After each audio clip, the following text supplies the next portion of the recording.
Hi students, welcome आप सभी का ब्राइट फ्यूचर के ऑनलाइन प्लेटफॉर्म पे। आज हम जो स्टार्ट करने जा रहे हैं, इस क्लास से आप लोगों को 6 नंबर मिलने वाले हैं और साथ में ही ये जो क्लास है होने वाली है आप लोगों की, ये 30 जून को जो आपकी मैथ का पेपर होने वाला है उसके लिए बहुत महत्वपूर्ण है। साथ में ये तो आपका क्रेश कोर्स होगा और जो पहले से आपका कोर्स चल रहा है मैथ का फुल कोर्स, उस फुल कोर्स में ही वो अलग से क्लास आपकी चलेगी। साथ में ही जो आज से हम स्टार्ट करने जा रहे हैं ये आपका क्रेश कोर्स होगा। थोड़ा सा इसमें आपकी स्पीड तेज होगी, थोड़ा सा कोऑपरेट करने की कोशिश करना। और आज का वीडियो जो समझ में सभी को आ गया तो 6 नंबर सीधे सीधे यहीं से आप लोगों को मिलने वाले हैं, तो कोशिश करना थोड़ा सा कंसंट्रेट होकर पढ़ने की। आज हम स्टार्ट करने जा रहे हैं आपकी बुक का चैप्टर नंबर 4, दो चरों वाले रैखिक समीकरण एवं असमीका। स्टार्ट करते हैं। दो चरों वाले रैखिक समीकरण, साथ में है आपकी असमीकरण, और ये आपका अध्याय नंबर 4 रहेगा, अध्याय नंबर 4। और यहां से सीधे सीधे नंबर मिलेंगे आपको 6। बोर्ड परीक्षा में सीधे सीधे नंबर मिलेंगे, यहां से 6 एक प्रश्न देखने को मिलेगा। और इतना आसान है कि 6 नंबर सीधे सीधे यूं ही मिल जाएगा। मतलब हलवा क्वेश्चन है, बिल्कुल हलवा क्वेश्चन। तो यहां से समझते हैं दो चरों वाले रैखिक समीकरण और असमीकरण वैसे आप पढ़ चुके हैं, पर थोड़ा डिटेल के साथ में फिर से बताने की कोशिश करूंगा मैं। यहाँ पे जैसे मैंने लिखा यहाँ पे 3x + 2y = 5, और यहाँ पे लिख दिया 5x + 3y ये 8। इस तरीके से आपके सामने दो समीकरण मैंने लिख दिए हैं, दो समीकरण मैंने लिख दिए। सबसे पहले तो समीकरण और असमीकाएं क्या होती है।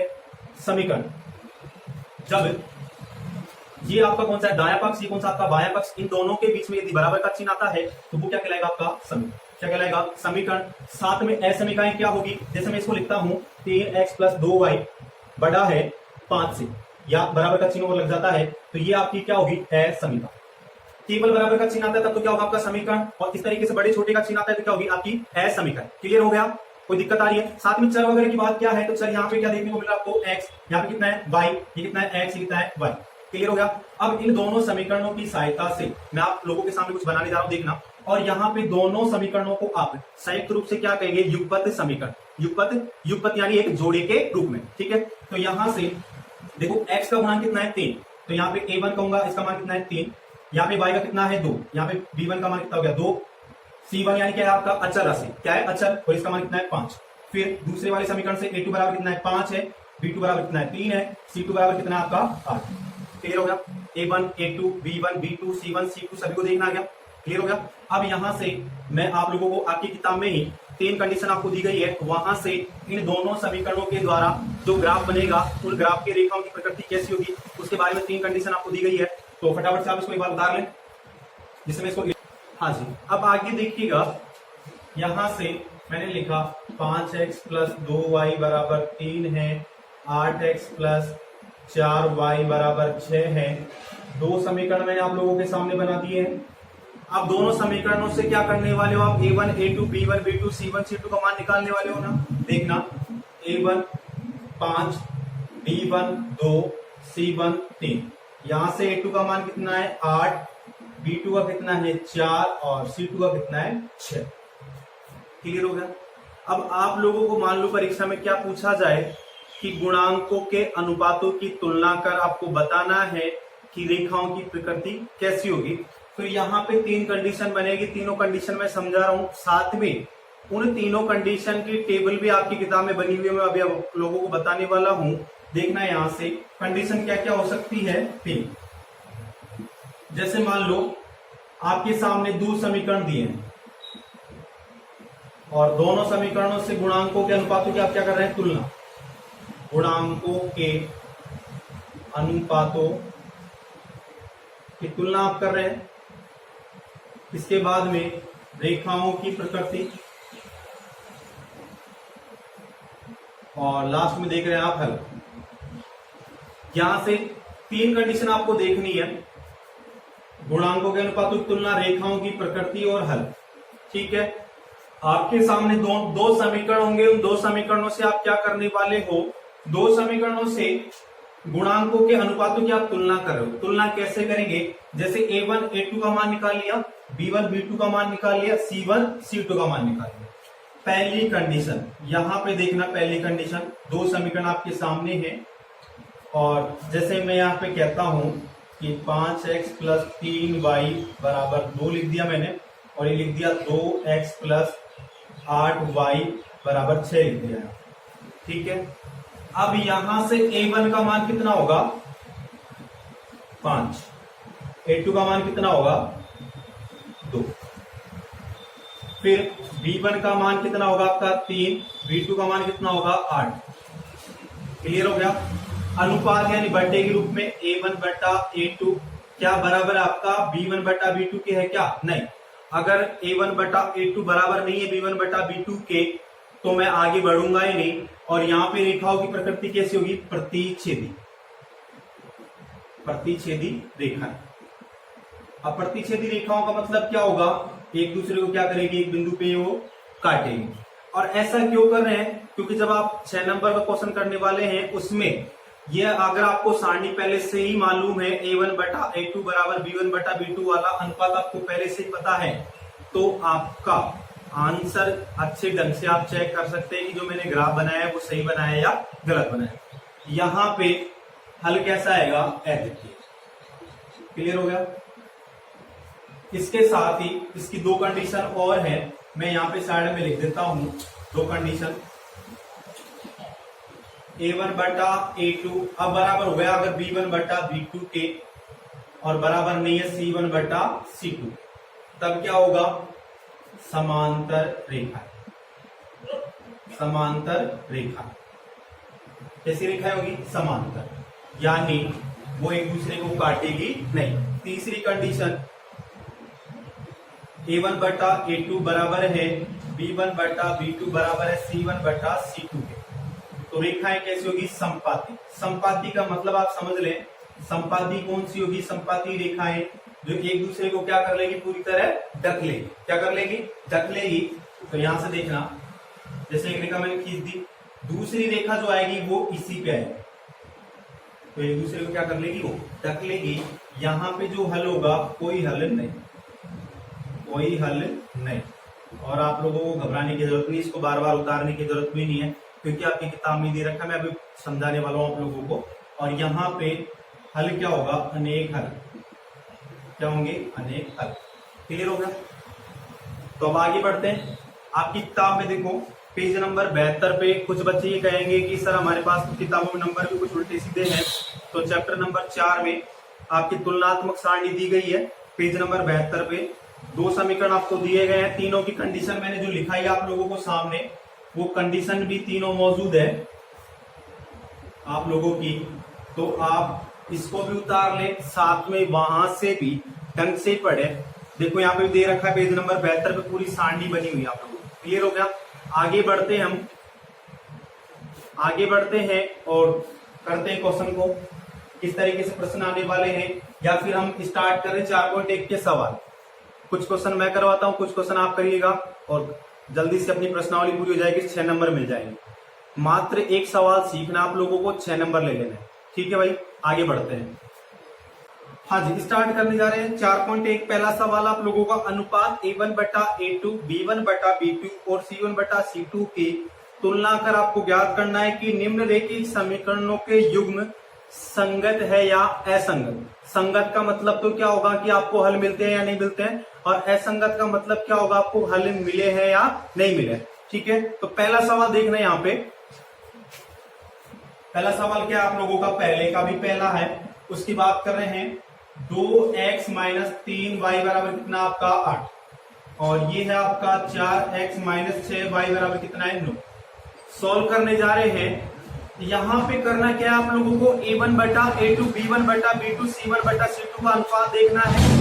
इसको मैंने कहा पहला समीकरण, इसको कहा मैंने दूसरा समीकरण। देखो सॉल्व करते हैं यहां से, और सॉल्व कर रहे हैं तो आपको दिख पा रहा होगा कि A1 का मान कितना होगा। यहां से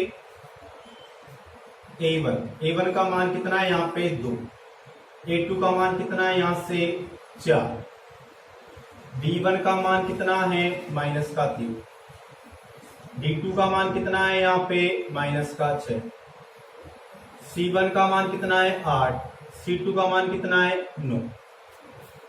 यहाँ पे मान मिल गए सभी को। अब देखो तुलना करते हैं A1 बटा A2। यहाँ पे इसको क्या लिख सकते हैं आप, 1 बटा 2 लिख सकते हैं क्या, और कैसे लिखा समझ में आ गया, 2 एकम 2, 2 दूनी 4। यहां माइनस से माइनस कट जाएगा आप लोगों का, और देखो 3 एकम 3 और 3 दूनी 6। ठीक है, आगे कुछ कट रहा है क्या? अब ऐसा तो करना मत आप कि 8 एकम 8 और 9 एकम 9, ये तो कट रहा ही नहीं है। तो आगे बढ़ते हैं, A1 बटा A2 क्या बराबर आ रहा है कि B1 बटा B2 के, और कितना आ रहा है 1 बटा 2। अब देखो सेकंड कंडीशन आपको याद आ गई होगी, यदि A1 बटा A2 बराबर है तो रेखाओं की प्रकृति कैसी होती है? समांतर। कैसी होती है? समांतर। तो एक दूसरे को काटेगी नहीं, और काटेगी नहीं तो आपको हल भी प्राप्त नहीं होगा। तो यहाँ पे निकाय कैसा होगा? असंगत। कैसा होगा? असंगत। तो आप लिखेंगे रेखाओं की प्रकृति समांतर रेखाएं होगी,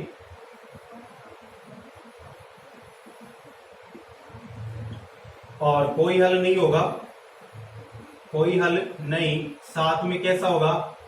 असंगत। कैसा होगा आपका? असंगत। तो लिख देंगे समीकरण युग्म असंगत। ठीक है, क्लियर हो गया? इसका पहले का पहला मैंने करवा दिया है, 6 नंबर मिल जाएंगे आज के वीडियो से। चिंता करने की कोई भी आवश्यकता नहीं है किसी भी विद्यार्थी। और 30 जून तक मैं कोशिश करूंगा आप लोगों का पूर्ण सिलेबस करवाने। ठीक है, बेफिक्र रहें। इसके बाद में सेकंड प्रश्न स्टार्ट करने जा रहे हैं आपकी किताब का 4.1 का। इसके जो पहले के पहला मैंने करवा दिया, पहले के बाकी 3 है वो आप घर पे करेंगे प्रैक्टिस। फिर भी कोई प्रॉब्लम रहती है तो आप मुझे कमेंट्स करेंगे। सेकंड सवाल कह रहा है निम्नलिखित समीकरणों के युग्म को ग्राफीय विधि से हल कीजिए एवं हल की प्रकृति बताइए। ऐसा आपको करना है। तो यहाँ पे सेकंड सवाल लिखूंगा, उससे पहले मैं इसको इरेज। हाँ जी, सेकंड सवाल देखना आपका क्या कह रहा है, निम्नलिखित समीकरणों के युग्म को ग्राफीय विधि से हल कीजिए एवं हल की प्रकृति बताइए। परीक्षा में भी ठीक इसी प्रकार से आएगा आप लोगों के सवाल, ढंग से सीख लेना। 6 नंबर मिल जाएंगे ये सवाल आ गया तो आप लोगों को। ठीक है, दूसरे का पहला, यहाँ पे दूसरे का पहला है और सवाल है आपका x प्लस वाई बराबर कितना है 3 और 3x माइनस 2y बराबर कितना आपका 4। ठीक है, और इसको आप सॉल्व करने जा रहे हैं। देखो किस तरीके से सॉल्व करेंगे, एक क्वेश्चन को ढंग से सीख लेना आप लोग। यहाँ पे सबसे पहले तो मुझे ये बताए समीकरण कितने आप लोगों के सामने कितने हैं? 2। तो यहाँ पे x प्लस वाई बराबर 3 समीकरण नंबर 1 कह रहा हूं, और 3x माइनस 2y बराबर कितना 4 समीकरण नंबर 2। अब थोड़ा सा लिखने का जो आपका तरीका है, तरीके के भी नंबर मिलते हैं। ऐसा मत समझना कि सवाल मेरे को आ गया मैं करके आ गया, परीक्षा में 6 नंबर मिल जाएंगे। अगर आपने तरीका काम में नहीं लिया तो पूरे नंबर नहीं मिलेंगे, नंबर आप लोगों क्या हो जाएंगे? कट जाएंगे। पर मैं आप लोगों के नंबर कटने नहीं दूंगा। ओके, तो यहाँ पे समीकरण 1 के लिए सबसे पहले समीकरण 1 के लिए क्या कर रहे हैं? समीकरण 1 के लिए देखना आप कौन सा समीकरण है आपका x प्लस वाई बराबर कितना है 3। समीकरण 1 की बात कर रहे हैं तो यहाँ पे क्या करना आप लोगों को? केवल एक चर राशि, कितनी? एक चर राशि, चाहे तो आप x रख लें चाहे आप y रख लें, और बाकी का क्या कर दें? पक्षांतरण। तो यहाँ पे देखो मैं क्या कर रहा हूं, x को यही रहने दे रहा हूं, x को यही रहने दिया। y किसका है? यहाँ पे प्लस का उधर जाके किसका हो जाएगा? 3 माइनस कितना हो जाएगा? y। क्लियर हो गया? ठीक है, अब देखो यहां इसके लिए मुझे क्या बनानी है? सारणी। क्या बनानी है? सारणी। ये x है, ये आपका y, ये आपका x है, ये आपका क्या है? y। क्लियर हो गया? अब देखो यहां आप क्या करने वाले? कक्षांतरण करने के बाद आप y का मान रखेंगे तो किसका मान मिल जाएगा आपको? x का मान। किस तरीके से रखना है आप लोगों को? छोटे से छोटा स्टार्ट करना है मान, 0 से छोटे से छोटा स्टार्ट करना है, जिससे कि आप लोगों का जो ग्राफ बने उसको बनाने में क्या हो आपको आसानी।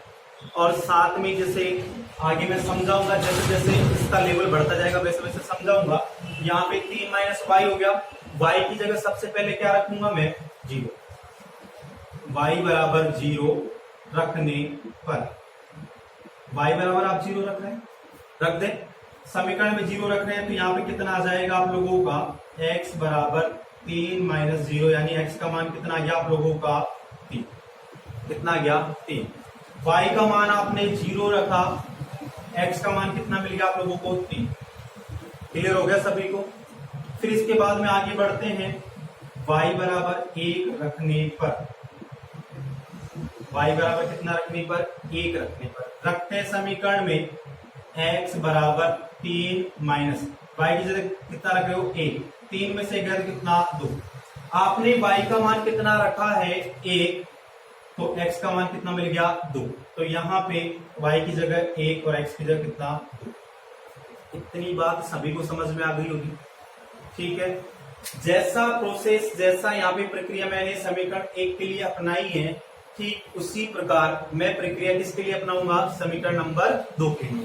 तो यहाँ लिख रहा हूं समीकरण 2 के, समीकरण 2 के लिए, किसके लिए, समीकरण 2 के लिए 3x माइनस 2y बराबर कितना का 4। मैंने आपको क्या सिखाया है जरा बताना सारे विद्यार्थी।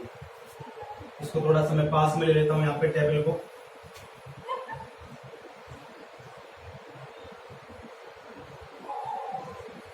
ये x ये y हो जाएगा आप लोगों का 3 0 2 1।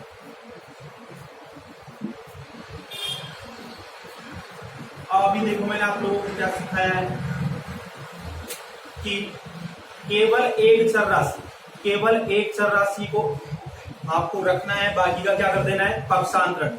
अब कुछ बच्चे ये कह रहे हैं कि सर हम x को नहीं रखें, हम क्यों रखें x को, भाई y को रख लें आप, कोई दिक्कत वाली बात नहीं है। x को रख ले चाहे y को रख ले, रखना है केवल एक चर राशि को, बाकी का क्या कर देना है, पक्षांतरण। यहाँ पे आपको दिख रहा है 3x माइनस 2y बराबर कितना है 4। 3x आपका ऐसे कैसे, 2y किसका यहाँ पे माइनस का, उधर जाके किसका प्लस का, 4 प्लस कितना हो जाएगा 2y। ठीक है, आगे बढ़ते हैं आप। यहाँ पे 3x बराबर 4 प्लस 2y है, मुझे तो क्या रखना है, केवल x, क्या रखना है x। तो x मेरा ऐसे की ऐसे ही। अब ये 3 यहाँ पे क्या हो रहा है, इससे गुणा, क्या हो रहा है, इससे गुणा, तो 3 कहां जाएगा इसके भाग में, 4 प्लस 2y बटा कितना गया 3। क्लियर हो गया सभी का, सभी का क्लियर हो गया। अब यहाँ पे x अकेला हो गया ना, अब क्या बना लेंगे आप लोग 60, क्या बनाएंगे आप लोग 60, ये आपका x, ये आपका y। ठीक है, अब मैंने आप लोगों को क्या सिखाया है कि मान आप किस तरीके से रखने वाले, सबसे छोटी से छोटी संख्या से आप स्टार्ट करेंगे मान रखना। ठीक है, तो सबसे पहले हम y की जगह क्या रखेंगे 0। तो देखो 4 प्लस 2, y की जगह कितना रख रहे हो 0, 0 को 2 से गुणा किया 0 हो जाएगा, 4 में आप 0 जोड़ेंगे कितना 4। क्या 4 में 3 का भाग जाता है क्या, नहीं जाता है। वैसे जाता है दशमलव में, लेकिन ग्राफ पेपर जो आप बनाएंगे दशमलव में नहीं बनाएंगे। ठीक है, तो यहाँ पे क्या करेंगे, और कुछ विद्यार्थी कह रहे हैं कि हम तो दशमलव में बनाएंगे, तो थोड़ा ढंग से उनका ग्राफ पेपर बहुत बड़ा बन जाएगा, क्योंकि सबका सोचने का तरीका अलग अलग है। ठीक है, तो यहाँ पे छोटी से छोटी संख्या अपने को लेके चलनी है। 0 रख के देखा नहीं हुआ, अब कितना रख के देख रहे हैं 1, प्लस का 1 माइनस का 1 प्लस का 2 माइनस का 2 प्लस का 3 माइनस का 3, इस तरीके से रखते हुए चलेंगे। तो यहाँ पे देखो y बराबर 1 रखने पर रखें x बराबर 4 ऐसे कैसे प्लस 2 गुणा y की जगह कितना 1 बटा कितना 3, ये कितना हो जाएगा आप लोगों का यहां से 4 प्लस 2 बटा 3, कितना आ गया 6 बटा 3, ये कितना आ गया 2, कितना आ गया 2 आ गया। यहाँ पे y का मान रखा 1, x का मान कितना आ गया 2।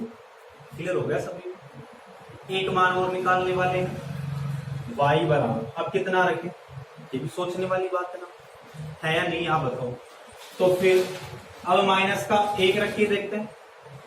तो देखो 4 प्लस y की जगह आपने माइनस का 1 रखा, तो ये माइनस का 2 जाएगा, 4 में से 2 जाएगा तो कितना 2, क्या 2 में 3 का भाग जाता है क्या, नहीं जाता। फिर क्या रख के देखें हम, यहां हम प्लस का 2 रख के देखते हैं। मैंने क्या कहा 0 से स्टार्ट करेंगे, 0 फिर प्लस 1 फिर माइनस 1, इस तरीके से 0 1 माइनस 1 2 माइनस 2। इस तरीके से आप रख सकते हैं। कुछ स्टूडेंट ये कहेंगे कि हम ये बात क्यों करें, हम तो और ज्यादा रखेंगे, हम 100 रखेंगे, माइनस का 100 रखेंगे, रख लें। सबका सोचने का अलग अलग तरीका है, सारणी के मान भी सभी के अलग अलग ही आएंगे परीक्षा में, लेकिन जो परिणाम होगा रेखाओं की प्रकृति, यदि रेखा एक दूसरे को काट रही है तो वो काटेगी ही काटेगी।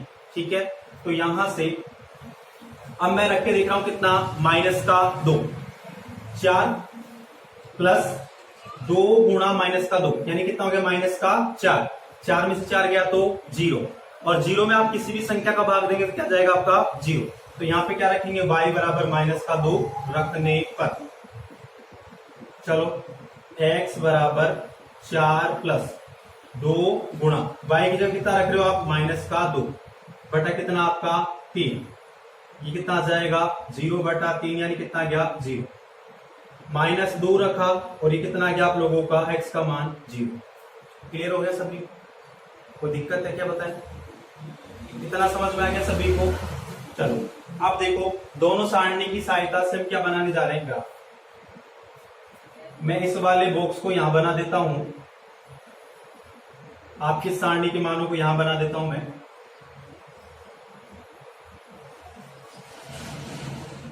ये x ये y और ये है आपका 1 2 माइनस 2, ये आपका 0। ठीक है, वाले हैं आप लोग समीकरण 1 व 2 के सारणी के मानों को ग्राफ पेपर में आलेखित कर दे आप, या निरूपित कर दे, प्रदर्शित कर दे, बात एक है आलेखित करने पर। ठीक है, अब आप लोगों के सामने मैं ग्राफ भी बनाने जा रहा हूं, इस तरीके से आपको ग्राफ बनाना है। ये आपका क्या होगा, एक्स अक्ष होगा, ये एक्स डैश होगा, ये आपका वाई होगा, ये आपका वाई डैश होगा। क्लियर हो गया, बिल्कुल बीचों बीच में क्या होगा, हम आपका मूल बिंदु हो जाएगा। यहां पे 1 2 3 4 5, यहां कितना 1 2 3 4 और ये कितना 5, -1 -2 -3, -1 -2 -3 -4। क्लियर हो गया। साथ में एक बात और नहीं भूले आप, क्या नहीं भूले, इसका पैमाना। क्या नहीं भूले आप, इसका पैमाना। पैमाना में क्या लिखेंगे आप, 1 बड़ा खाना बराबर 1 इकाई। ठीक है, इस तरीके से आप लिख देंगे। और 1 बड़ा खाना किसके लिए लिख रहे हैं आप, एक्स अक्ष के लिए भी लिखेंगे और किसके लिए, यहां पे वाई अक्ष के भी लिए यही लिखेंगे आप। अब देखो, यहां पे आपके सामने ये दोनों सारणियां हैं। क्या है, दोनों सारणियां। इन दोनों सारणियों के मानों से ग्राफ कैसे बनेगा देखना आप लोग। सबसे पहले x का मान कितना है 3, y का मान कितना है 0। सबसे पहले हम किसके पास जाएंगे, x के पास। x कहां है भाई, ये रहा x, और x का मान कितना है 3, y का मान क्या है 0। 0 नहीं होगा, लेकिन x का मान कितना मिल गया आप लोगों को, 3 मिल गया। अब इसके बाद x का मान कितना है 2, y का मान कितना है 1। x के पास जाएंगे फिर से, ये रहा x और यहाँ पे मान कितना है 2, और y पे कितना होना चाहिए 1। देखो यहां से चलेंगे, चलते चलते y की सिद्ध में आते कितना गया 1। क्लियर हो गया। यहां पे सारणी एक जो बनी हुई है उसकी रेखा मिल गई आप लोगों को, देखो